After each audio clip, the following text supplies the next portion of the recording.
tardes. Volvemos a repetir una jornada más. Con esta ya es la tercera charla, conferencia que hemos organizado pues, en homenaje al 1100 aniversario de nuestro Códice Albeldense y de nuestra fundación la Fundación de Albelda. Hoy tenemos la presencia de Óscar González Mendía, pues que para muchos pues, tiene familia en Albelda, nacido en Llodio, pero pues con sangre riojana también. Entonces, yo le he preguntado, digo, ¿tú dónde has nacido? ¿En La Rioja o en Llodio? Y me dice, no, pues en Llodio.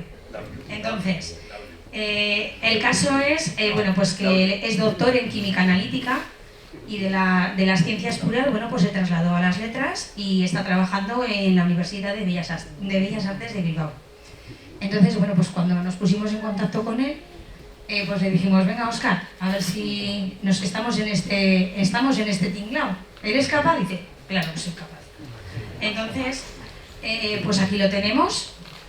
Muchísimas gracias por venir. Y claro, yo creo que estamos intentando, pues que aparte de explicar la historia de nuestro pueblo, pues también tener conferencias bastante amenas y que también que se salgan un poquito de lo que, no que se salgan de la historia, simplemente ayudar a entender cómo en aquel entonces, sin los medios que contamos hoy en día, eran capaces de crear las joyas que tenemos hoy. Entonces yo creo que la explicación de ayer de Eduardo fue una maravilla, con el origen de los números, y yo creo que Óscar, estamos del listón un poco alto, pero yo creo que vas a salir bien. Chicarrón del norte, ¿no? Entonces, pues muchísimas gracias por venir. Os dejo con Óscar y...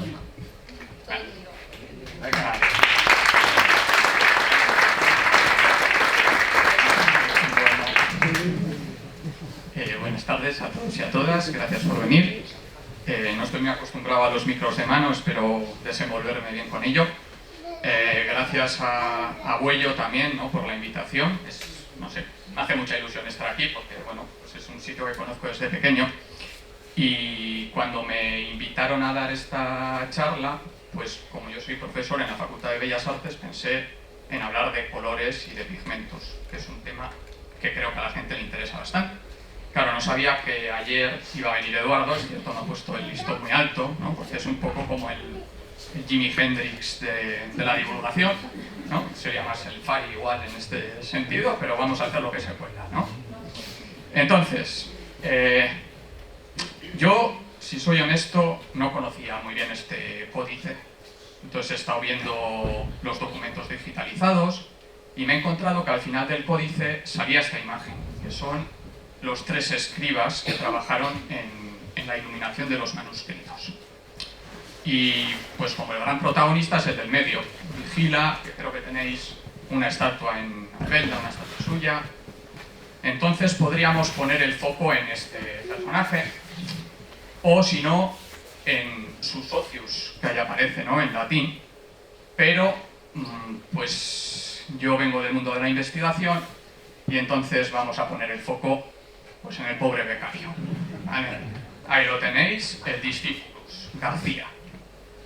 Yo me imagino al García que era el que tenía que curtir la piel de cordero, el que tendría que preparar los pigmentos para que luego hiciesen maravillas como estas, llenas de color, pues hace más de 1000 años, ¿no? Ya podéis ver que ahí tenemos un parchís de colores, tenemos rojos, amarillos, verdes, azules, y la cuestión es de dónde se lograban esos pigmentos. Tenemos una gran cantidad de pigmentos. Hoy en día, mi alumnado, cuando quiere ir a comprar una pintura, va a una tienda especializada en Bellas Artes, a una tienda de manualidades, pide el color y listo, ¿no? Pero tenéis que poneros en la piel de ese pobre chaval hace 1100 años, ¿no? Y le llegarían pigmentos, a saber de dónde. Yo creo que él se preguntaba, ¿no?, ¿de dónde llegan estos pigmentos? Entonces vamos a hacer, el subtítulo de esta charla era un viaje en el espacio y en el tiempo, porque os quiero llevar un poco por diversos países y diversas épocas. Entonces esta es un poco la idea que os propongo al principio, ¿vale? Esto para, ya os acordáis, el influencer, ¿no?, de los años antes del 2000. Y vamos a viajar un poco, no por La Rioja, sino por todo el mundo, para ver de dónde vienen los pigmentos que se usaban en el siglo X, no solo en Albelda, sino en otras zonas del mundo. Ese es un mundo que aparece en el manuscrito, muy simplificado. Tenéis que tener en cuenta que en aquella época, para los europeos, no existía América ni Oceanía todavía, ¿no? Teníamos 3 continentes. Me he permitido poner un mapamundi un poquito más complejo, ¿no? Porque ahí es difícil entender algo. Aquí tenéis, es cierto que ha avanzado 2 siglos en el tiempo, pero todavía estamos en la Edad Media. Esas son las rutas comerciales que había en aquella época. Aunque viajemos 1000 años en el tiempo, tenemos que tener en cuenta que el comercio existía. Conocemos, esto debería tener un láser.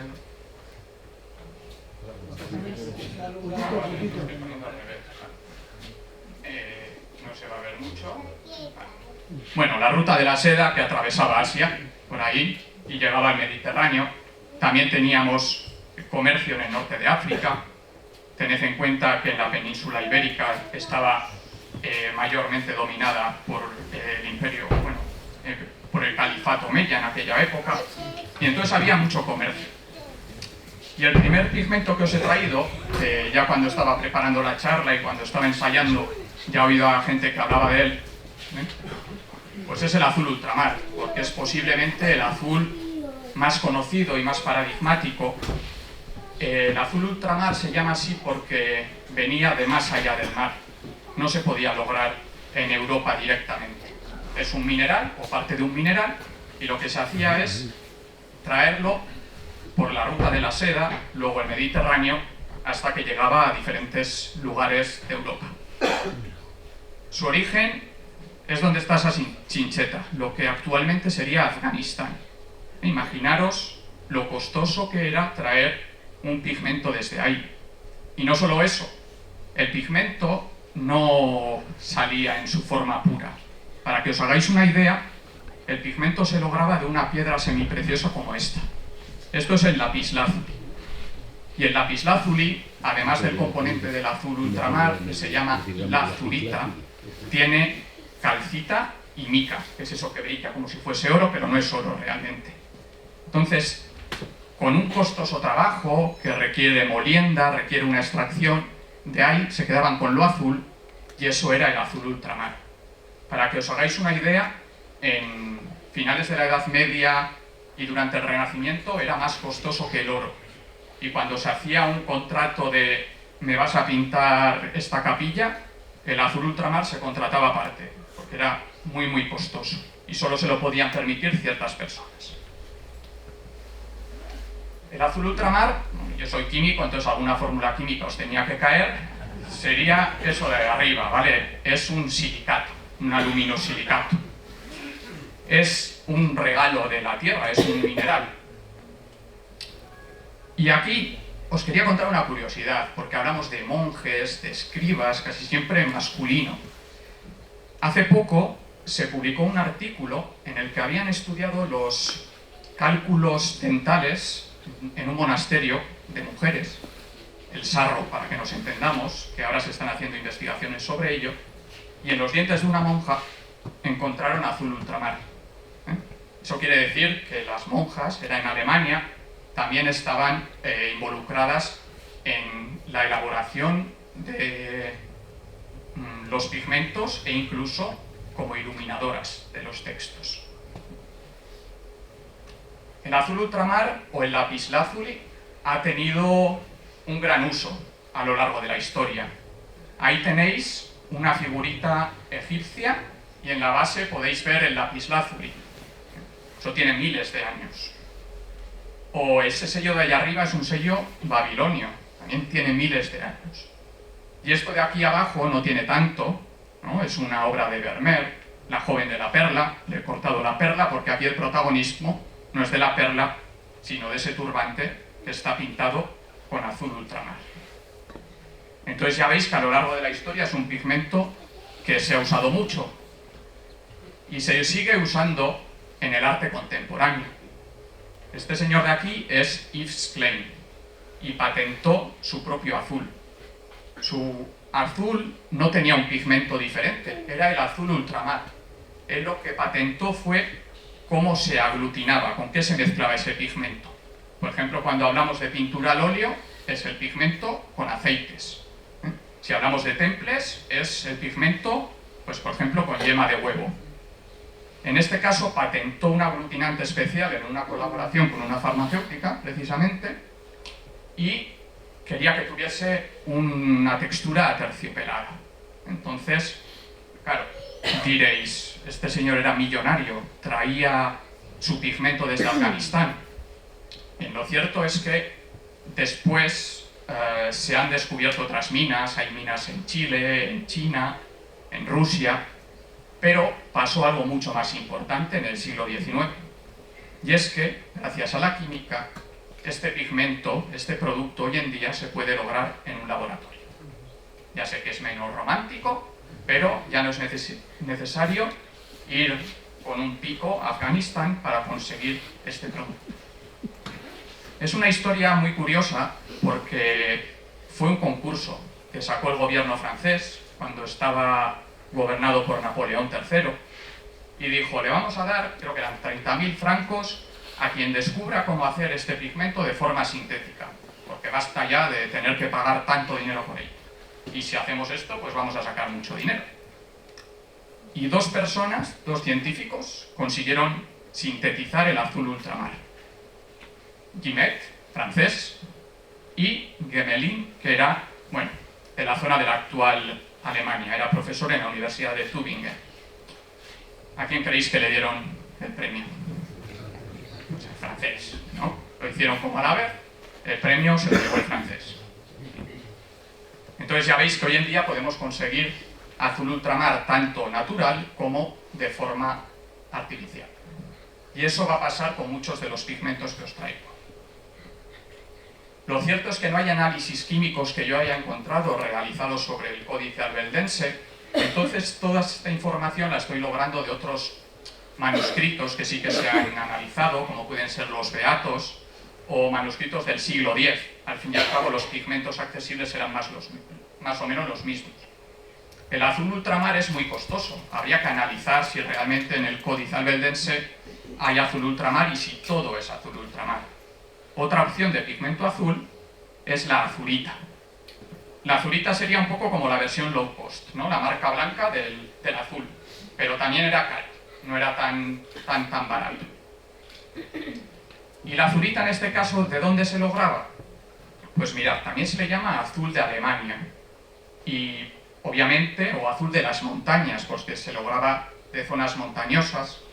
Y hoy sabemos que la zona en la que más azurita se extraía estaba en la actual Hungría, pero que también en Francia, cerca de Lyon, hay unas minas de azurita donde sale este mineral de forma abundante.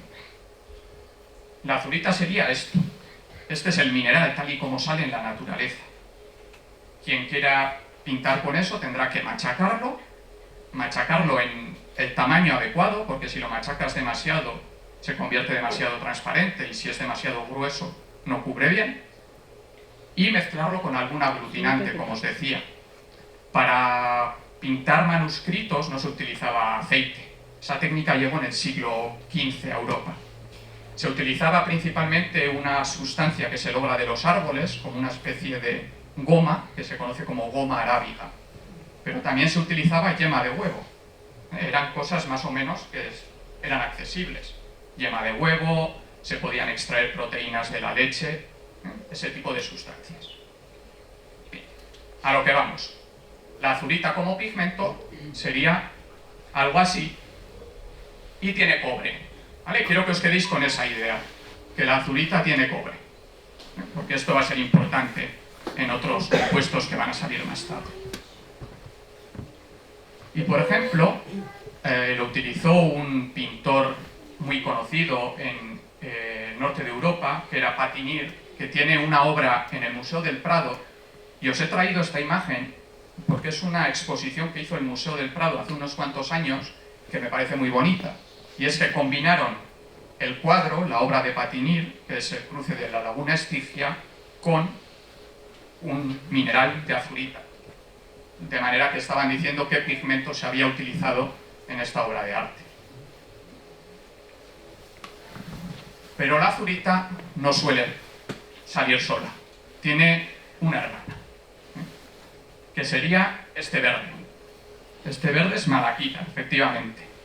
Tenemos azurita y malaquita, y su fórmula química es muy parecida. Ambas tienen cobre. Y de hecho la malaquita también se ha utilizado para iluminar manuscritos. Es posible que en el códice albeldense tengamos malaquita en los verdes. No es seguro, porque había otros verdes. Y había gente que lograba el verde mezclando, pues, como hacíamos en la escuela, ¿no? Cogías amarillo y azul y tenías verde. Pues eso también se hacía para iluminar manuscritos, porque los verdes son un poco difíciles de tratar. No son muy estables, dan ciertos problemas que luego vamos a ver. Eso sería la malaquita, que si os habéis quedado con la fórmula de antes, se parece mucho. Y de hecho, se pueden intercambiar, o más bien que intercambiar, la azurita con el paso del tiempo se puede convertir en malaquita. Imaginad que pintáis un cielo azul de azurita y pasa el tiempo y se pone verde, o un mar. Pues eso les ha pasado a los artistas.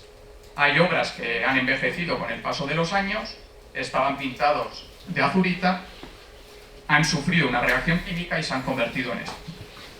A mí un ejemplo que me gusta mucho, porque casi siempre hablamos de pintura sobre lienzo, pintura de caballete, es esto de aquí. Estos son unos monasterios que hay en Rumanía. Y que es curioso porque en las pinturas de las iglesias estamos acostumbrados a que estén pintados por dentro, ¿no? En este caso están pintados por fuera. Y la calidad de la imagen igual no lo permite ver del todo, pero la zona de más arriba, que está más cubierta de la intemperie, es más azulada, y la zona de abajo, a la que le ha afectado más la humedad, es más verde. Eso es porque esa azurita ha reaccionado y se ha convertido en malaquita. Son cambios que suceden a los materiales. Y eso es algo que los artistas pues tienen que tener en cuenta cuando trabajan. Vamos a seguir este paseo por el parchís del códice. Ya hemos visto verdes y azules. Ahora vamos a ver un rojo. El rojo que os traigo en primer lugar es el vermellón, que es un nombre que conocemos, pero igual no sabemos a qué se refiere exactamente. El vermellón no había que viajar mucho para... Bueno, en aquella época se tardaría un rato, pero simplemente hay que ir a Castilla-La Mancha. En Almadén está la mayor mina de cinabrio del mundo.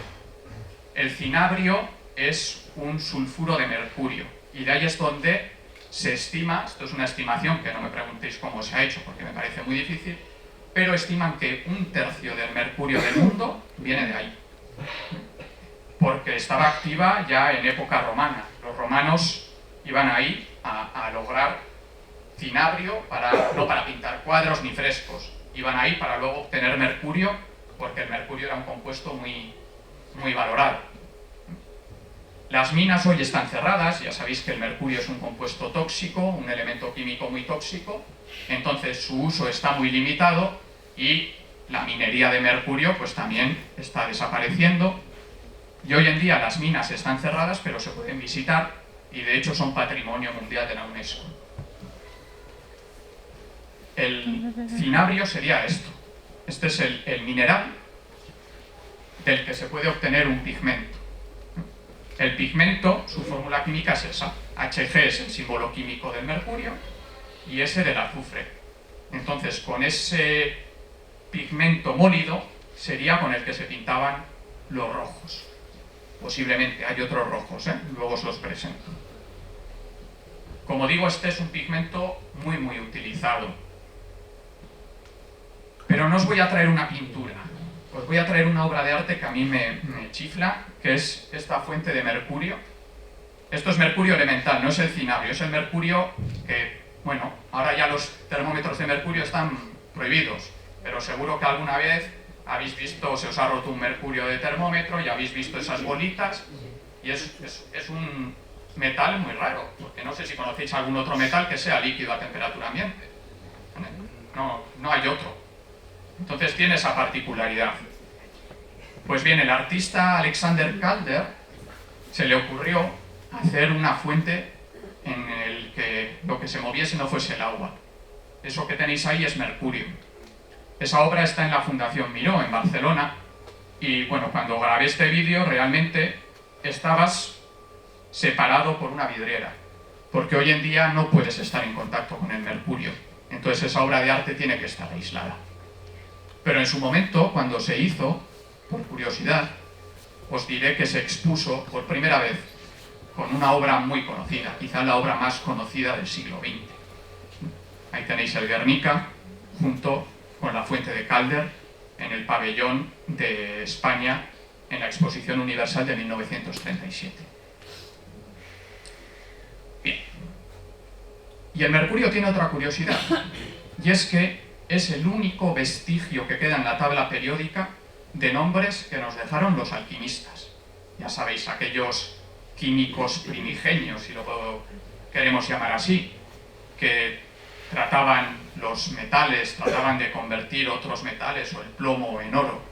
Utilizaban símbolos para referirse a algunos elementos. Por ejemplo, el plomo era Saturno, pero eso ya no se llama Saturno. Pero el mercurio sí. El mercurio todavía lo llamamos así. Es como lo que queda en la tabla periódica de aquellos antiguos alquimistas. Y ese sería su símbolo. Os he dicho que el bermellón podría ser uno de los colores rojos, pero hay otras opciones. Y otras opciones, dentro de esas opciones están los ocres. Los ocres ya veis que no he puesto ahí un color, no he puesto como un degradado, porque no puedes decir que el ocre sea un color, el ocre son muchos colores.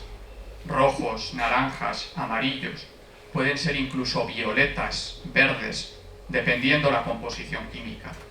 También se le llama tierras, porque son pigmentos que se logran de la tierra. Y viniendo por aquí en el coche nos hemos fijado, ¿no? Pues por ejemplo toda esta zona montañosa tiene un color rojizo. Es rojizo porque tienen hierro, ¿no? Son sustancias muy ricas en hierro y el hierro es el que le da ese color. Pero luego el hierro puede estar más hidratado, más oxidado, menos oxidado y en función de eso cambia su color y nos deja paisajes pues dignos de admirar. No he hecho una foto de los montes de Albelda, esto es una foto de Francia, el sur de Francia, en la Provenza, donde hay pueblos en los que, bueno, parte de su actividad económica consiste en extraer pigmentos de aquí. Y si visitas esos pueblos, puedes comprar pigmentos. Pero obviamente ahí no, que es rojo, naranja, amarillo, pues depende, ¿no? Cuál cojamos. Entonces, pues, quien iluminaba los manuscritos, en este caso los ocres, los podría lograr relativamente fácil, ¿no? No tenía que irse tampoco tan lejos. De hecho, las primeras pinturas que conocemos en la historia de la humanidad están pintadas con ocres. Estas no son las primeras, pero igual sí que son las que más conocemos, ¿no? Las pinturas de Altamira, cuyos bisontes están pintados con ocres. ¿Por qué? Bueno, pues es lo que tendrían a su alrededor. ¿El negro qué es? El negro es carbón, después de haber quemado ceniza. Con eso pintaban, con ese negro y ese rojo, lo que tenían a su disposición. En ese momento no iban a ir a Francia a coger pigmentos para pintar. Pero sí que os quiero hablar de un ocre en particular. Es un ocre muy curioso que tiene su origen en la Capadocia, en la actual Turquía.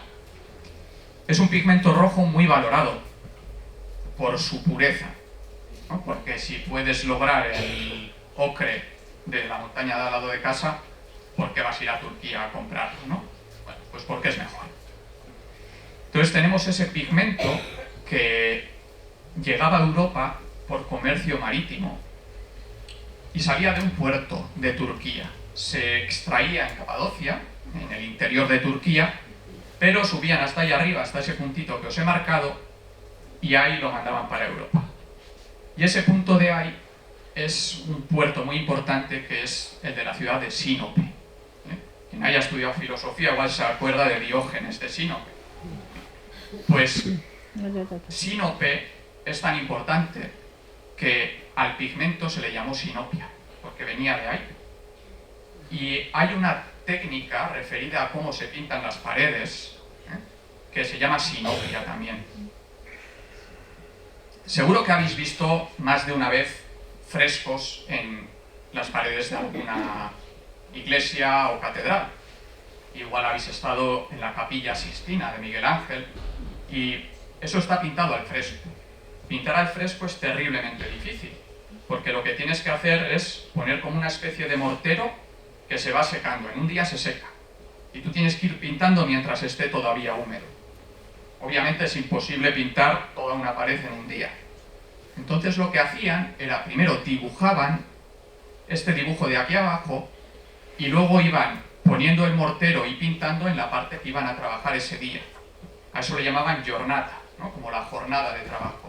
Hoy pinto esto. Os he traído este fresco porque está sin acabar y podéis ver perfectamente este dibujo de abajo. Y como ese dibujo de abajo se hacía con el ocre que venía de Turquía, se le llama sinopia. Para que veáis qué bonita es la etimología también, ¿no? Que un nombre de algo que estaban haciendo en Italia viene de un puerto de Turquía. Bien, vamos adelante. Este caso igual no es un pigmento, pero tenemos que hablar de oro cuando hablamos de manuscritos medievales. El oro, pues, es un metal que ha sido muy valioso a lo largo de toda la historia porque también tiene un poder simbólico. Es un metal que es muy difícil de degradar, entonces es como si fuese eterno. Y por otra parte es muy particular, porque no conocéis ningún otro metal que sea amarillo, ¿no? O dorado. Existe el latón, pero es una aleación que se hizo posteriormente. Bien, entonces el oro es algo que tiene mucho valor y que, si nos preguntamos de dónde lo extraían, porque habéis oído hablar del oro de América, pero estamos en el siglo X, entonces de América no van a traer el oro. Después de la caída del Imperio Romano, la minería en Europa sufrió un gran retroceso. Igual os suenan las médulas romanas en León, de donde se extraía oro. Pues bueno, en la Edad Media también de ahí se podía extraer un poco de oro, de la zona de Galicia, Asturias, y había minas importantes en Alemania, entre la zona de Alemania y la República Checa. Aunque más que minas, de donde se lograba era de la minería fluvial, es decir, de coger de los ríos, ¿no? Como la fiebre del oro en Estados Unidos, que iban ahí con el filtro este a coger el oro, pues lo mismo. El oro existe en forma nativa. El oro puede aparecer así, en una roca, pero también puede aparecer en forma de pepitas entre las piedras de un río. Entonces, esa era la manera de lograr el oro, que luego se podía aplicar de diferentes formas. La forma de aplicar el oro más conocida y más común es la del pan de oro. Tenéis que tener en cuenta que se trata de un material súper costoso. Entonces, lo que hacían era con esas pepitas o con ese poco oro, lo batían hasta lograr una lámina muy fina y con una pequeña cantidad podían cubrir un área bastante grande. Entonces eso era lo más habitual. Pero también se podía utilizar como si fuese un pigmento. Se molía, se aglutinaba y con un pincel se aplicaba. A eso se le conoce como oro en concha, porque se solía poner el oro con el aglutinante en una concha marina. Entonces de ahí ese nombre.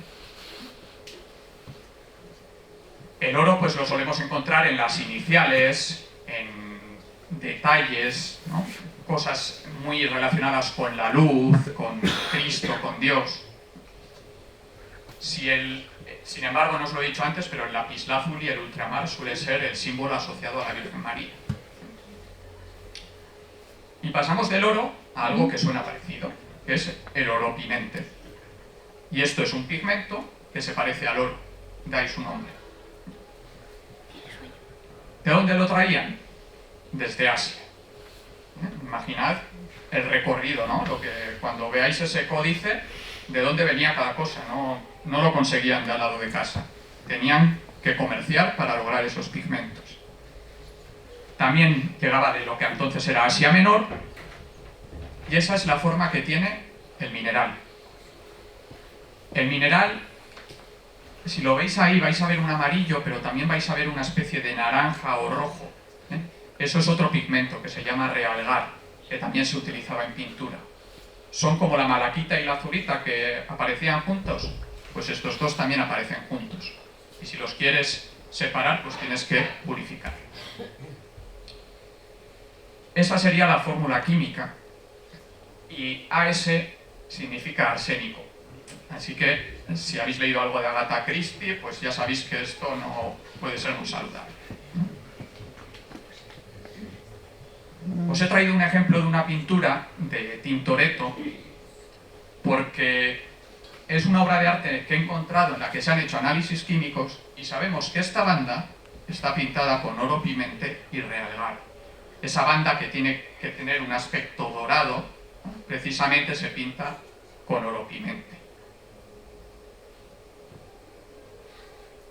Y para acabar con los pigmentos naturales, os traigo esta frase extraída de uno de los grandes libros sobre arte y ciencia, que es el libro del arte de Cennino Cennini, en la que dice lo siguiente: amarillo es un color que se denomina oro pimente. Dicho color es artificial y hecho de alquimia. Es realmente venenoso, como lo del arsénico, y de una bella tonalidad amarilla que recuerda al oro. Artificial. Yo os he dicho que se logra de un mineral. Pues bien, se puede lograr de las dos maneras. Y esto era muy común con la mayoría de los pigmentos. Si lo quieres de forma natural, estás condicionado a tenerlo cerca, ¿no? O a comerciar por él. Pero también lo podían lograr de forma sintética. Mezclaban arsénico y azufre y lograban ese color. Con la ventaja, porque a veces decimos, lo natural es mejor. Bueno, depende para qué. Por ejemplo, si lo hacías en el laboratorio, no tenías impurezas, no tenías otros compuestos químicos que podían cambiar el color.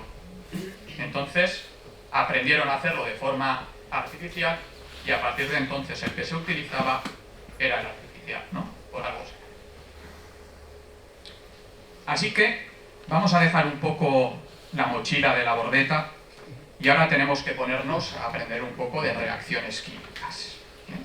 Ahora vamos a ir con el discípulo a hacer algunas reacciones químicas para aprender cómo lograr colores que no podemos encontrar de forma sencilla en la naturaleza. Y el primer pigmento que os traigo es el pigmento más importante que ha existido en la historia de la pintura. Es el blanco de plomo. ¿Por qué es el más importante? Pues porque durante siglos era el único blanco que se utilizaba, además del carbonato cálcico, pero era el blanco más útil. Y el blanco no lo utiliza solo para pintar blanco, se utiliza también para modular otras tonalidades. ¿Que quieres que sea más claro? Pues le echo blanco. Entonces el blanco se utilizaba muchísimo. Por lo tanto, si coges una pintura que sea anterior al siglo XX, casi seguro que va a tener blanco de plomo. Era un pigmento que no podía faltar en la paleta de ningún pintor o iluminador. El blanco de plomo tiene esa fórmula química. No hemos venido aquí a dar una clase de química y nomenclatura, pero bueno, Pb es plomo. ¿Cómo lo lograban? Pues obviamente en aquella época no tenían unos laboratorios súper sofisticados. Lo hacían con unas reacciones químicas relativamente sencillas. Lo que necesitaban era plomo y vinagre. Necesitaban láminas de plomo metálico y vinagre. Y era un proceso que va a ser un poquito escatológico, un poco desagradable, pero bueno, es como se hacía. Mirad, ahí tenéis una reproducción histórica de cómo se lograba el blanco de plomo. Utilizaban esas vasijas cerámicas que eran especiales porque tenían doble fondo. Lo he intentado dibujar aquí abajo. Tenemos una vasija con doble fondo, de manera que aquí hay unos agujeros y aquí se ponía el vinagre para que los vapores del vinagre entrasen en contacto con la lámina de plomo. Y ahí sucedía una reacción química. Se necesitaba el vinagre y CO2. al paso de unas semanas, eso es lo que se lograba. Se raspaba la costra, se quedaban con ese pigmento blanco y la placa de plomo se dejaba ahí otra vez para que siguiese reaccionando. Y eso es el blanco de plomo. Claro, no sé si a alguien se le ocurre qué puede ser eso marrón que está rodeando las vasijas. Eso es estiércol. Eso es estiércol porque era conveniente tener una temperatura constante y controlada, también podía ser una fuente de CO2. Entonces, pues así es como lo hacía. Yo me puedo imaginar esto casi como el peor trabajo del mundo, ¿no? Porque, imaginad que estáis cogiendo esto. Huele a vinagre, huele a mierda de animal. Y encima el plomo es venenoso. Pues no es el trabajo soñado. Pero así es como se producía este pigmento. Y el pigmento ha sido una constante en la historia desde el siglo I aproximadamente. Esta obra de aquí es del Egipto ya romano, ¿vale? Cuando lo habían conquistado los romanos, y tiene blanco de plomo. Pero esa obra de ahí es del siglo XX, es una obra de Picasso, y también tiene blanco de plomo. Y durante estos 20 siglos que separan a las obras, el blanco de plomo se utilizó constantemente.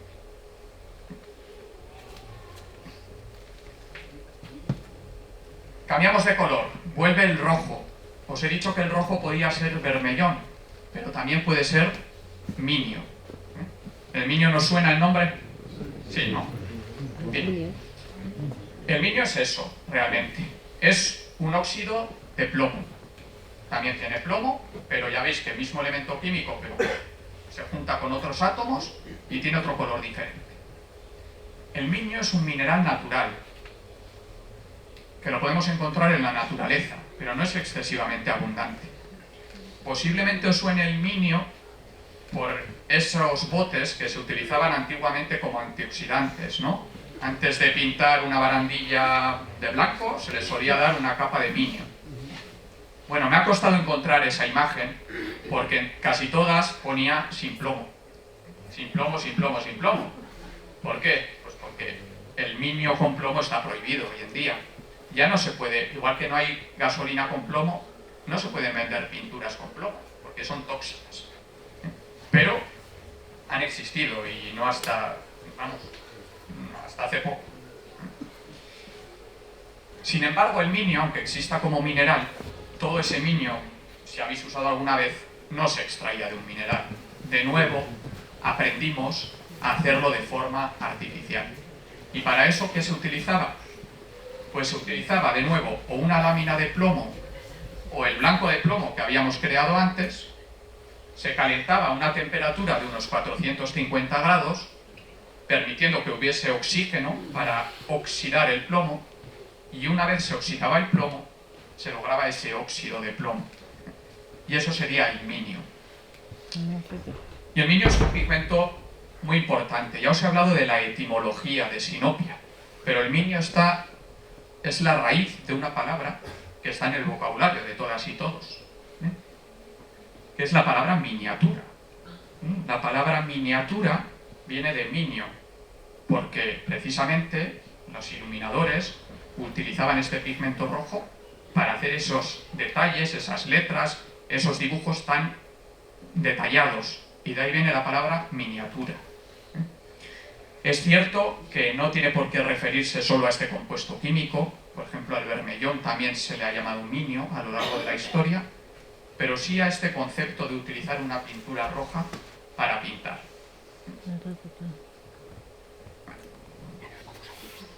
Seguimos un poco, ya veis que no les valía con 4 o 5 pigmentos, ¿eh? Hay una gran variedad de pigmentos, todavía nos queda alguno más. Aquí tenemos el verdigris. Vamos a ver un poco cuánto visitáis la capital. ¿Esta escultura os suena? Sí, ¿no? Vale, son dos espaldas mojadas, había, creo que son 8, ¿pueden ser? Son 8. Bueno, yo he cogido a uno en concreto y no tengo ningún, justo el químico, ¿vale? Ahí tenemos a uno de los hermanos Eluyar. He de decir que los vascos nos hemos apropiado un poco de estos hermanos, porque bueno, descubrieron el wolframio en el seminario de Vergara, aunque bueno, nacieron en Logroño. Pero os he traído esta imagen porque creo que todos y todas tenemos en mente estatuas hechas de este material. Esto es bronce. Y os he traído a esta, pero luego dije, bueno, pues ciencia y un poco de arte, ¿no? Pues ahí tenéis a Navarrete el Mudo, que está un poquito más perjudicado, ¿verdad? Veis que le sale como algo verde por la cara. Pues eso sería, más o menos, se le llama cardenillo, y de ahí es de donde se puede lograr un pigmento. No hay mal que por bien no venga. Si el cobre o el bronce se degrada, podemos sacar de ahí un pigmento. Otra estatua que conocéis, la Estatua de la Libertad. ¿De qué colores? Verde, ¿no? Verde azulada, como que la Estatua de la Libertad no era ni verde ni azul cuando la hicieron. La Estatua de la Libertad era de cobre. ¿El cobre de qué colores? Rojizo, ¿no? Color cobre. Bueno, sí. Mira, si me ponen eso mis alumnas en un examen, pues les tengo que aprobar, ¿no? ¿De qué color es el cobre? Color cobre. A la Estatua de la Libertad le ha pasado más o menos esto.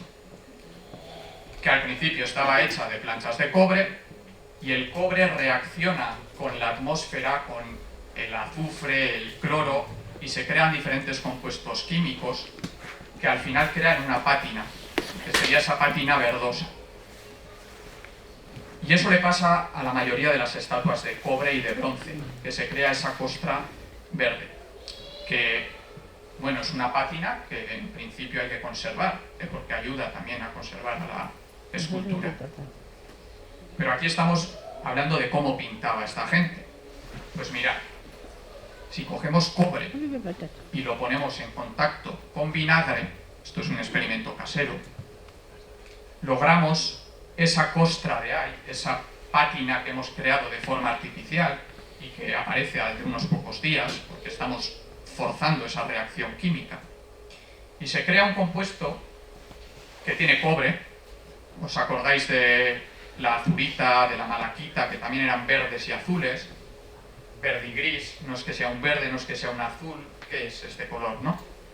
Pues depende muchísimo de la composición química final. Aquí os he puesto un acetato de cobre, pero hidratado porque tiene agua, pero realmente ahí lo que se genera es una mezcla, que dependiendo cómo suceda la reacción, puede cambiar un poquito y los colores pueden tirar más a los verdes o más a los azules.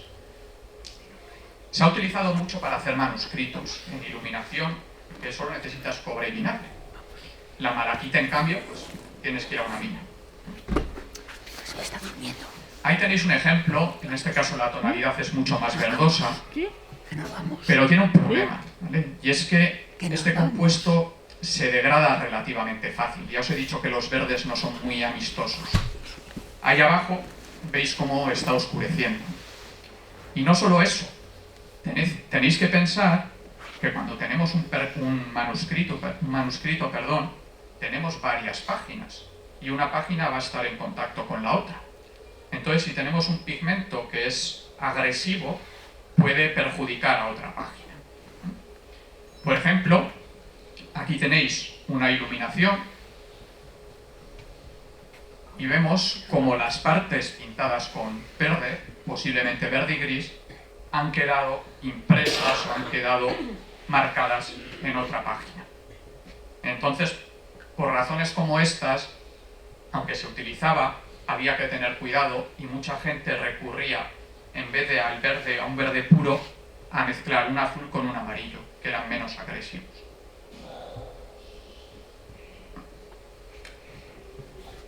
Y como no quiero que nos quedemos solo en el siglo X, ¿no? Se sigue haciendo arte en nuestra época, os estoy trayendo alguna cosita de vez en cuando más contemporánea. A este artista también le conocéis, es bastante famoso, no por esta obra. Andy Warhol es muy famoso por sus serigrafías de Marilyn o su lata de tomate. Pues mirad esa obra de ahí, se llama Oxidation Painting, ¿no? Como pintura oxidada. Y eso es pintura de cobre, y lo que veis ahí pues es el cobre degradado. ¿Cómo lo degradaba? Pues otra manera de llamar a estas pinturas es peace painting. ¿Vale? O sea, aquí no utilizaba vinagre. Lo que decían que hacía Warhol era montar unas pedazos de fiestas en su casa, ponía eso en el suelo y invitaba a sus amigos a mear encima de la pintura. De forma que se quedaba de esa forma. Dicen también que era una forma de burlarse de Jackson Pollock, el pintor este que hacía así las manchas. Decía, bueno, pero si eso es como mear. Ahí lo tenéis. ¿Vale? Y ahora vamos a dejar los pigmentos sintéticos y nos vamos, porque todavía no se ha hablado más que de minerales y de reacciones químicas. Ahora vamos un poco de jardinería, porque de las plantas también se pueden lograr pigmentos. Y vamos a empezar por el que quizás sea el pigmento orgánico más conocido, que es el índigo. ¿Vale? Es tan conocido que está en nuestro vocabulario como color, ¿no? Se utiliza el índigo para referirnos a ciertas tonalidades. De hecho, la mayoría de los vaqueros azules, están teñidos con índigo. ¿Y de dónde se logra el índigo? El índigo, que podría ser el azul de nuestro manuscrito, se logra de plantas. Esta que tenéis aquí, la Indigofera tintoria, pues si es indigofera, y se llama índigo, pues índigo vendrá de la India. Entonces os podéis imaginar que esta planta era originaria de Asia. Y se comerciaba con el índigo, pero había que traerlo de Asia. En Europa había otra, que es esa de ahí, Isatis tintoria. Si os dais cuenta, sus nombres científicos vienen condicionados por su uso. Se utilizaban para tintes, para teñir ropa también, para pigmentos, y de ahí ese tintoria. La Isatis tintoria, de ahí se lograba un colorante que se conocía como glasto. El índigo y el glasto, en el fondo la fórmula química era parecida. Pero esto no era tan sencillo como coger una de estas dos plantas y, no sé, y ponerla en agua caliente. No, había que hacer una reacción química. Os he traído porque esto, si buscas online, hay mucha gente que está recuperando estos procesos de cómo se lograban los tintes para ir a un mundo un poquito como más ecológico a la hora de sintetizar los tintes. Y hay muchas webs que explican cómo lo hacen. Mirad, primero se cogía la planta y se ponía en un caldero con agua. Ahí hay dos piedras como para que no floten, ¿no? Para que se quede la planta bien dentro. Y se dejaba que fermentase. Eso fermentaba y cuando había fermentado, lo que había que hacer era airearlo. Aquí ha sucedido una fermentación. Ahora necesitamos que oxide. Y para que se oxide, ¿qué tiene que hacer? Contacto con el oxígeno. Entonces lo que hacían era, pues moverlo. Lo iban echando y sacando, echando y sacando. Y así iba cogiendo un tono azul. Después dejaban que precipitase. Y una vez había precipitado, lograban esa pasta. Esa pasta se podía dejar que solidificase y eso es lo que comerciaban, lo que mandaban a Europa. Obviamente era más eficiente mandar esto que empezar a mandar kilos y kilos de plantas, ¿no? Lo que se mandaba era ese índigo. Os podéis imaginar que si os digo que los vaqueros estaban teñidos con índigo y hay millones y millones de vaqueros en el mundo, pues no había plantas suficientes para teñir todos los vaqueros del mundo. En el siglo XIX, la síntesis química de nuevo permitió que esto se pudiese crear de forma industrial. Entonces, nuestros vaqueros de hoy en día no se tiñen con índigo natural, se suele utilizar índigo artificial. Más colorantes que os pueden sonar. Pues, por ejemplo, tenemos la gualda, ¿no? Cuando se habla de la bandera rojigualda, pues el gualda es un amarillo. La especie es la Reseda luteola y de esa planta se puede extraer un colorante amarillo. Esas son las moléculas orgánicas responsables de darles el color. No nos vamos a meter en la clase de química orgánica, pero bueno, se llaman luteolina y apigenina. Y esas son sustancias de color amarillo. O tenemos el azafrán. El azafrán lo conocemos en otro contexto, en el contexto de la cocina, pero precisamente ¿para qué se utiliza? Para dar ese color amarillo a la paella, ¿no? Pues también se puede utilizar para la ropa o para hacer pinturas. En este caso, la fórmula química responsable, o la molécula, mejor dicho, es esta de aquí. Y también tenemos verdes. Hay verdes orgánicos. Por ejemplo, de estas bayas se podía extraer un verde que, dependiendo de lo maduras que estuviesen, pues era más amarillo o más verdoso. Pero ya os he dicho, y esto nos lo llevamos aprendido de aquí, que el verde no es amigo de la pintura, entonces estos compuestos eran muy poco estables, se degradaban de una manera muy sencilla, pero se utilizaban. O el palo de Brasil. Es un árbol cuya madera se utiliza muchísimo para hacer, por ejemplo, instrumentos musicales, y de cuya corteza se puede extraer un colorante rojizo. Pero claro, Brasil en el siglo X, pues lo conocían quienes vivían allí, ¿no? Pero los iluminadores de Albelda, no. Bueno, esto es porque también el nombre de las plantas,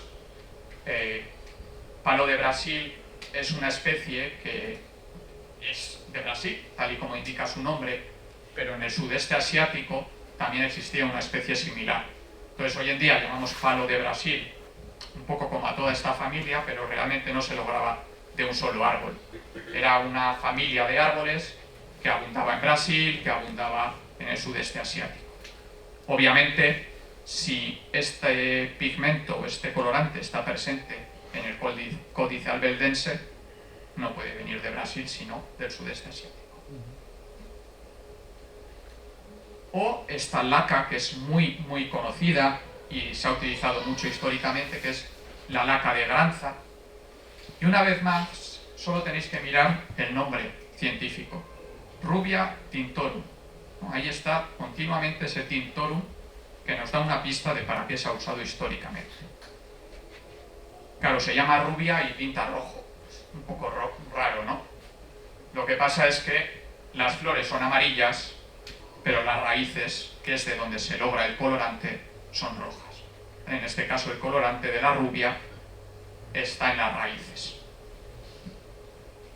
Y ese era, la laca de Granza, era un colorante muy utilizado tanto en teñido de ropa como para lograr pigmentos laca, que se llaman. Y estamos todavía en jardinería, porque ahí hay como una especie de árbol o de palo, pero lo que veis ahí ya son insectos. Hay algunos colorantes que se logran de animales. No he puesto aquí el púrpura de tiro porque en la iluminación no era un compuesto muy habitual, pero el kermes sí que lo era. El kermes es un insecto que existe en el Mediterráneo y que tiene un colorante rojizo que se llama ácido kermésico, que sería esa molécula de ahí. Entonces, machacando esos insectos se puede lograr un colorante rojo.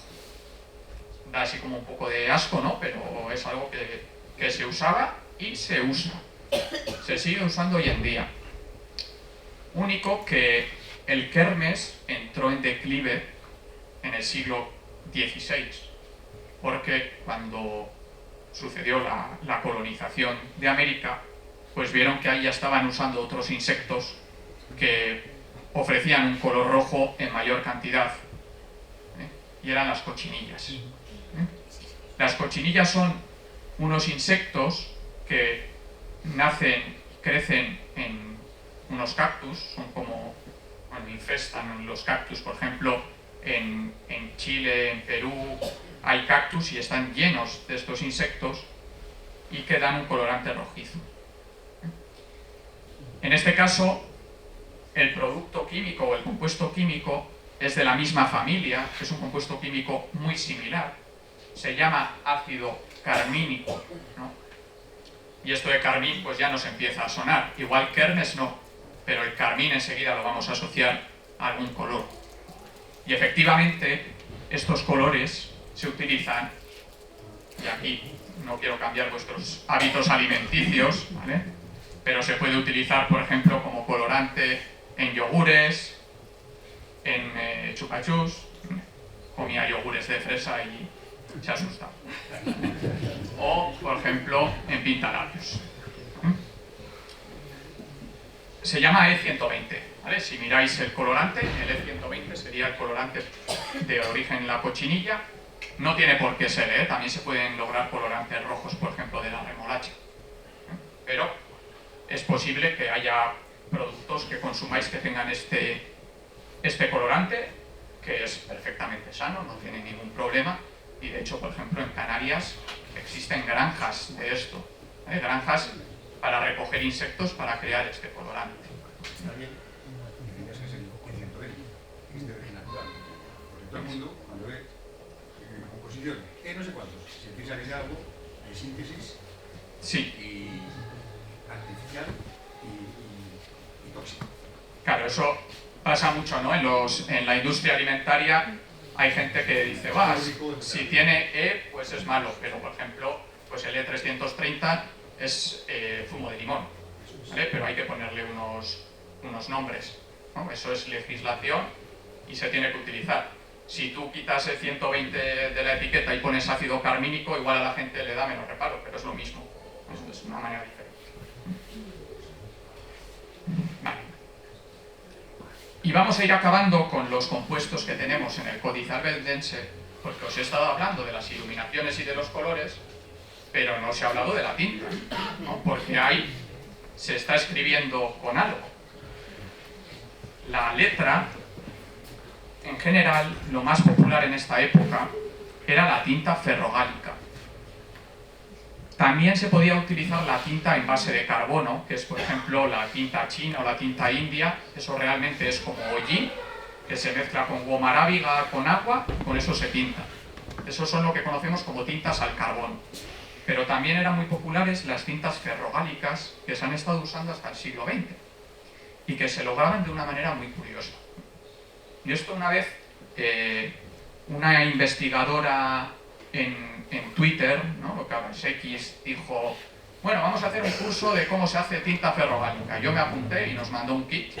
Entonces os cuento cómo hicimos esto. Nos mandó ese kit. Y en ese kit hay unas bolitas que tenéis aquí, una pluma, 3 botecitos, uno tiene goma arábiga y otro tiene una cosa que antiguamente se llamaba vitriolo, que es sulfato de hierro. Un sulfato de hierro, porque hay varios. Y nos daba las instrucciones, y ella se puso ahí con el Skype y nosotros íbamos repitiendo lo que hacía, ¿no? ¿Qué es lo que tenemos aquí? Pues tenemos esas bolitas que pueden parecer una especie de fruto, pero realmente son agallas de robles. Son una respuesta que tienen los robles cuando un insecto pone ahí como su huevo o pone sus crías. Y entonces se genera una bola que es muy rica en taninos, ¿no? Aquí igual el tanino lo asociamos más al vino, pero esas bolas son muy ricas en taninos, que es uno de los ingredientes de esta tinta ferrogálica. Cogemos el ácido tánico o los taninos de las agallas, el sulfato de hierro 2 y la goma arábiga, que como os decía antes es una goma que se logra de unas acacias. Se mezcla todo y se logra una tinta bastante oscura. Esto sería el proceso de cocina, que ya veis que no es poner en agua las agallas, extraer de ahí los taninos, mezclarlos con el sulfato de hierro que era verde y de repente sale algo muy negro. Y eso es porque se crea un compuesto, en química lo llamamos complejo, y ese complejo es una tinta negra, pintas con eso y el hierro se oxida, se oscurece todavía más y ya es insoluble. Entonces se queda ahí en el papel. Y es una manera de escribir que se ha utilizado mucho. Tiene un problema y es que estas tintas son muy ácidas. Entonces eso puede perjudicar al soporte, al pergamino o al papel. Pero es una tinta que es muy común en los manuscritos. Y vamos a ir acabando haciendo un repaso rápido sobre todos los pigmentos que hemos visto no sé, si estos eran peligrosos para el pobre becario del que os hablaba al principio, ¿no? Para García, ¿no? Que como anécdota no me pagan los del hotel, ¿no? Pero nos alojamos en 200 monjes y justo la habitación en la que dormimos hoy es la de García. Mira qué casualidad, ¿no? De todas las habitaciones nos ha tocado la del becario, ¿no? Bueno, lo que os quería decir es que muchas veces todos estos pigmentos se asocian a compuestos tóxicos y a ciertos peligros que ya os he mencionado. Y si pensamos en toxicidad y en manuscritos, pues yo creo que pensamos en El nombre de la rosa. El nombre de la rosa, la novela de Umberto Eco, que tiene lugar en un monasterio italiano. Pues ahora nos toca pensar en cómo se envenena, o si se puede envenenar esa gente. Guillermo de Baskerville descubría, ¿no?, que el libro maldito no es que fuese maldito, es que le habían puesto algún compuesto tóxico de origen vegetal. Hay un artículo científico que especula con cuál pudo haber sido. Y entonces realmente era que había un compuesto tóxico en el libro. Y realmente los hay. Ya hemos visto algunos. Pero por repasar un poco. El mercurio, presente en el cinabrio, en el bermellón. Es verdad que el bermellón no es excesivamente tóxico, porque su unión del mercurio con el azufre es muy estable. Entonces el mercurio es tóxico pues cuando está en forma de mercurio, en forma organometálica, pero sí que, bueno, si lo tocas, lo ingieres, pues acaba siendo tóxico, ¿no?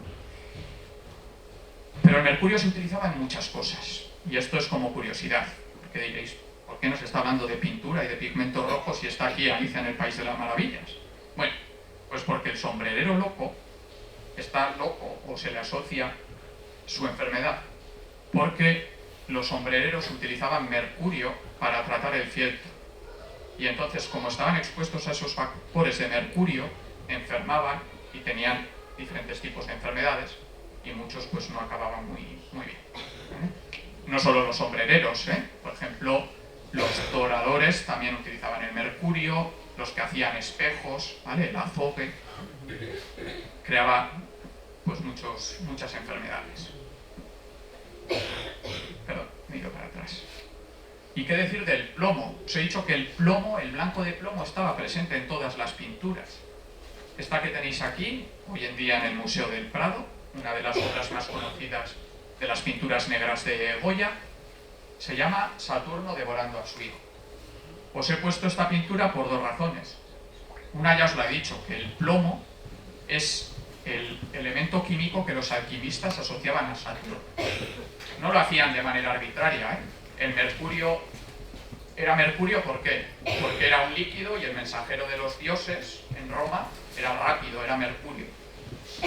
Saturno en aquel momento era el planeta con la órbita más lenta que se conocía. Como el plomo era tan denso, pues asociaron Saturno al plomo.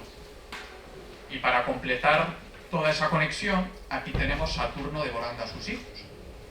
Se representa a Saturno, aquí hay blanco de plomo, y es posible que Goya, que sabéis que acabó sordo, pudiese haberse envenenado con plomo. Es una hipótesis, hay varias hipótesis porque es muy difícil hacer un diagnóstico 200 años después de la muerte de una persona. Como se quedó sordo, pues se intoxicó. Bueno, también te dejaba sordo la sífilis, por ejemplo, ¿no? Entonces otra hipótesis es que Goya tenía sífilis. De hecho, la intoxicación por plomo puede generar una gran cantidad de enfermedades que en su conjunto llamamos saturnismo.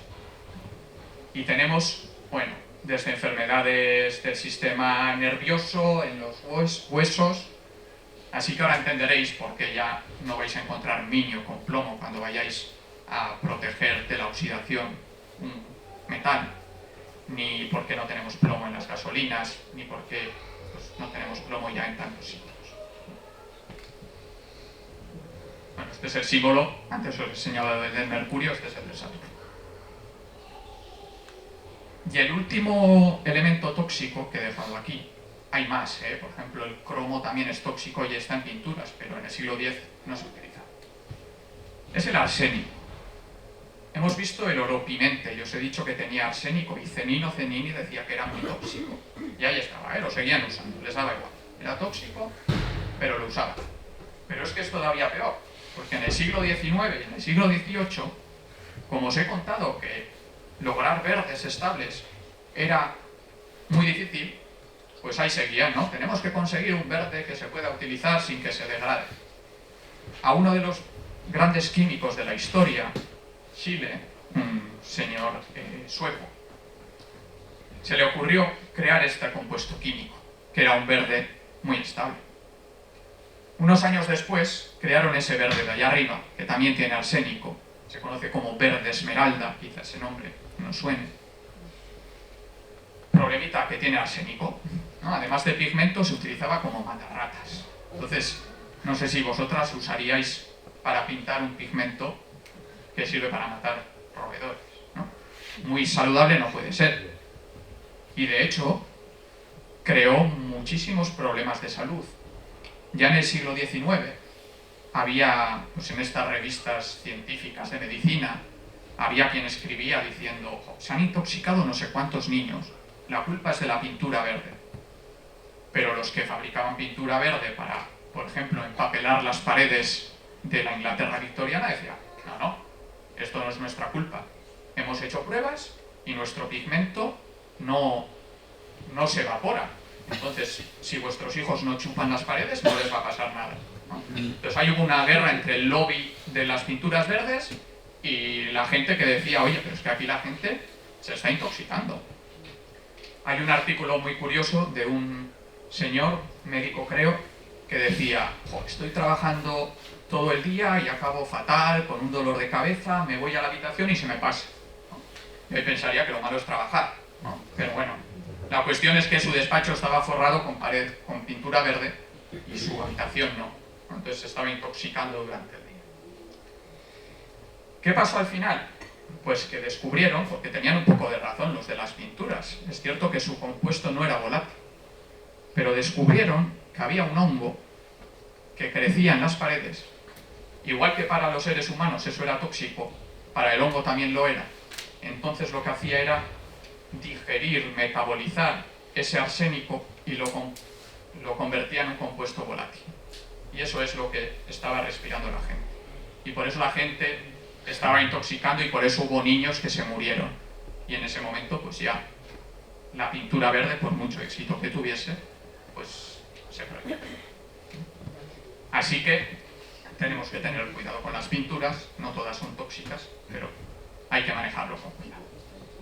Y si no me equivoco, creo que con esto acabo. Bueno, esa es la fórmula química.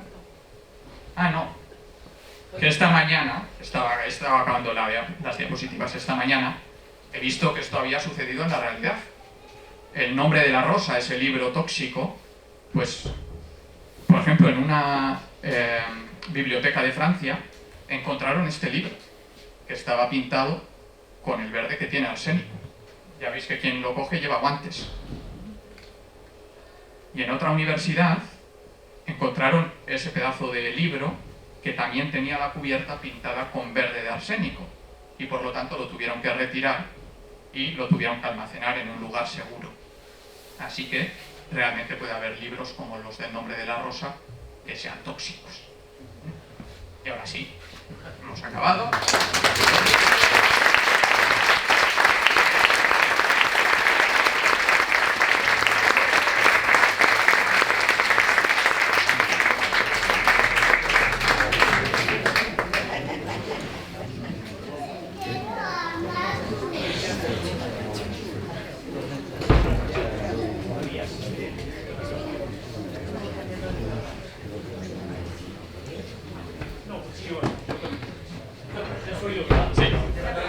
Si no repito yo la pregunta, ya está.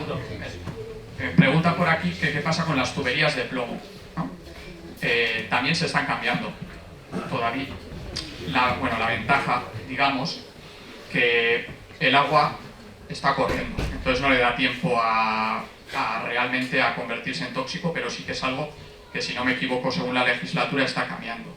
De hecho, hay un texto de Plinio el Viejo en el siglo I, un señor romano, que ya decía que el plomo era tóxico. O sea, no es algo que hayamos descubierto en el siglo XX, ¿eh? Y hablaban de esa toxicidad. Es cierto que en las tuberías, pues, como no está acumulado el agua, no se está concentrando el plomo, pero si no me equivoco ya hay legislación para modificar eso.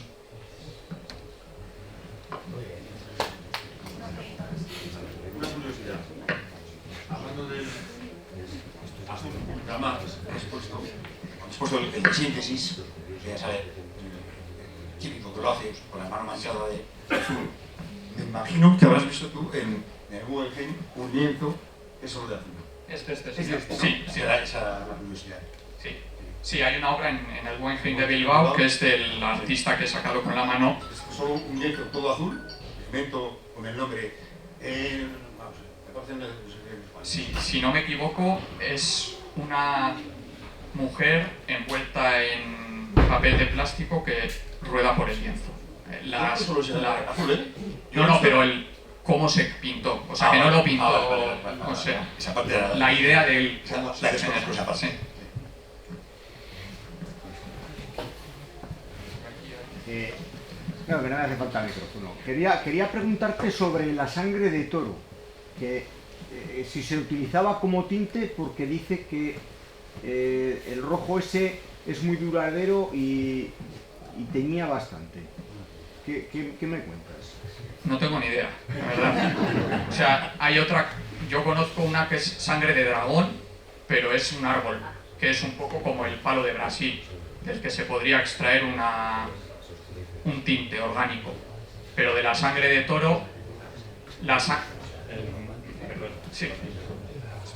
Acabo, le digo, o sea, el problema, por ejemplo, la sangre, tanto como la de toro como la de humano y todos los mamíferos, tiene hierro, es una molécula, tiene hemoglobina, tiene hierro, y eso con el oxígeno se degrada. Se une el oxígeno al átomo de hierro de la hemoglobina y se genera un compuesto muy oscuro. Entonces, si vemos, por ejemplo, la sangre cuando nos la extraen cambia de color bastante rápido, ¿no? Entonces, yo no tengo ni idea, no he visto que se utilice para iluminar ningún documento ni nada. Habrá algún caso, pero yo no lo conozco. No, pero se ha prestado. No, me refería que en Salamanca... En Salamanca tiene la costumbre, o el mito, la leyenda, de todas esas letras que sabéis y que habéis visto, que están hechas con sangre de toro, y es completamente falso. Bueno, al principio cuando se delinean se pone por tradición la sangre de toro, si es que se tiene, pero en realidad se pinta luego con hematites, con un óxido de hierro muy potente, que queda muy adherido. Y además en una piedra especialmente porosa, que absorbe muy bien en los pigmentos. Bueno, la hematite es el que hemos visto antes de la sinopia. Y una curiosidad, como curiosidad mía, es decir, ya que te ha gustado tanto o has hecho referencia al precioso móvil de Calder, en el patio central de Medina Azahara, durante el periodo del califato omeya, había ya una fuente con chorro de mercurio, que era la atracción de todo aquel que llegaba, por ejemplo, los reyes navarros o los reyes leoneses, cuando iban a rendir pleitesía a Córdoba. Lo curioso es que además, como sabéis, el mercurio es muy pesado, es el peso específico mayor. Y sin embargo, claro, por debajo había impulsores humanos que estaban logrando bombear ese líquido tan pesado, que además hacía tornasolar, tenía unos pajarillos, en las descripciones de las crónicas navarras, unos pájaros de metal de plata que se reflejaban y que al mismo tiempo también reflejaban por la noche las estrellas. Además, el mercurio es un metal muy curioso, porque además, aparte de ser el más denso, tiene una tensión superficial de la repera. Y esto, cuando se rompían los termómetros de mercurio, se formaban las bolitas, Sí. precisamente por esa tensión superficial que tiene. Sí, eso es. De densidad hay algún metal más Es un metal denso. muy llamativo. Sí, y en esa fuente precisamente también, no sé si es leyenda, pero decían que la utilizaban para hacer juicios. O sea, que decían, bueno, como el mercurio es muy denso, ¿no? Decían, bueno, tiras algo ahí y si se hunde, eres inocente. En Malmarén, cuando se iba a visitar las minas, cuando estaban abiertas, una cosa, algo que es tan peligroso, se invitaba a todos los padres a echar al niño sobre la balsa, una balsa que tenían, porque el niño flota, claro, por supuesto, y nosotros también, evidentemente. cambian las cosas. Había una posibilidad también de obtener el verde, que era sobre lámina de cobre, con vapores de vinagre expuestos al sol, a la intemperie, o en interior, calentado, como se ha visto antes en la imagen, con cimo de caballo, Sí, para producir el calor. eso sería el verdigris. Se podía producir de 4 formas diferentes. Había quien lo producía con vinagre, había quien lo producía con sal y vinagre, con orina, al exterior, al interior, y ahí dicen que, por ejemplo, el que se hacía con sal, esto que os he enseñado que afectaba al manuscrito, era el que más afectaba, porque además tenía sal.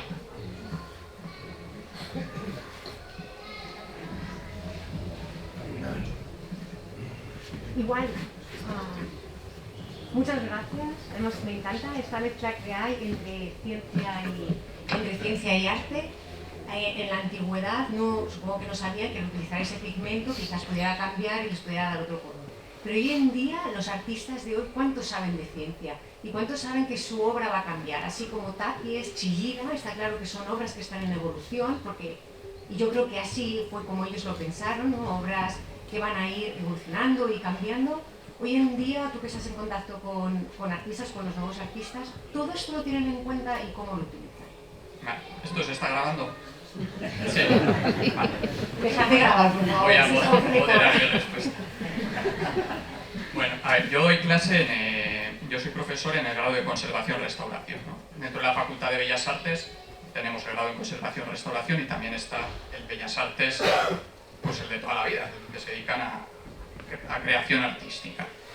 Entonces, dentro de los artistas hay diferentes personas. Hay gente a la que le da exactamente igual lo que vaya a pasar con su obra, dice yo quiero crear y luego es vuestro problema. Y hay gente que realmente no le importa. Hay otra gente que de hecho crea arte que sea efímero, que hacen vanitas que se degraden rápido. Pero luego hay otras personas a las que sí les interesa, ¿no? Y entonces se preocupan y ahí sí que nos pueden consultar. Pues no sé, antes de ayer, por ejemplo, vino una artista que había hecho un dibujo con una pintura negra que tiene caseína, que es la proteína que tiene la leche, y le habían salido hongos. Pues decía, oye, yo no quiero que me salgan hongos en mi obra. Entonces esa clase de artistas sí que se ponen más en contacto. Pero hay otros artistas pues, que tampoco les interesa en especial. Hay de todo. Y luego hay gente que no sabe lo que va a pasar. Nosotros ahora estamos investigando cosas que igual suceden, imagínate, al de 50 años. O por ejemplo, en la lección de anatomía, esta obra tan famosa de Rembrandt, han salido unas bolitas blancas porque el óleo se degrada y se crean esas formas blancas. Rembrandt no tenía ni idea de que iba a pasar eso, ¿no? Han pasado 300 años hasta que nos hemos dado cuenta. Pero bueno, ahora sí que tenemos que investigar por qué ha pasado eso, porque está pasando en óleos contemporáneos también. Y sí, pues puede haber diferente interés por parte de artistas.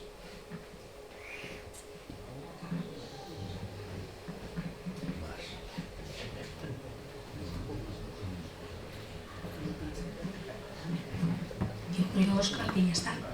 Vale, pues, ¿Alguna pregunta más? pues nos vamos a cenar, entonces.